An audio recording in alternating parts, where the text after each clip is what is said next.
क्या आपने कभी सोचा है कि भगवान शिव को भक्त जल क्यों अर्पित करते हैं? इसके पीछे एक पौराणिक कथा है जिसे सुनकर आपको भगवान शिव की करुणा त्याग का महत्व समझ आएगा। कुछ समय पहले देवता और असुरों ने मिलकर समुद्र मंथन किया था। उनका उद्देश्य था समुद्र से अमृत प्राप्त करना। समुद्र मंथन शुरू हुआ और उसमें से एक एक करके कई अद्भुत चीजें बाहर आने लगी, लेकिन अचानक से समुद्र से एक भयंकर विष निकला। उसका प्रभाव इतना शक्तिशाली था कि पूरी सृष्टि संकट में पड़ गई।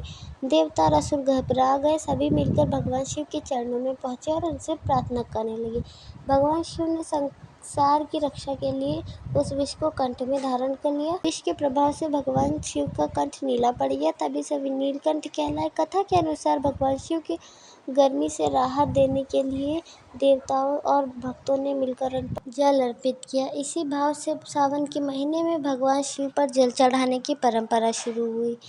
भक्त मानते हैं कि श्रद्धा से शिवलिंग पर जल अर्पित करने से, भगवान शिव का स्मरण करने से मन को शांति मिलती है और भक्तों को महादेव की विशेष कृपा प्राप्त होती है। लेकिन इस कथा का बड़ा संदेश यह है कि भगवान शिव ने संसार की रक्षा के लिए विष को स्वयं स्वीकार किया।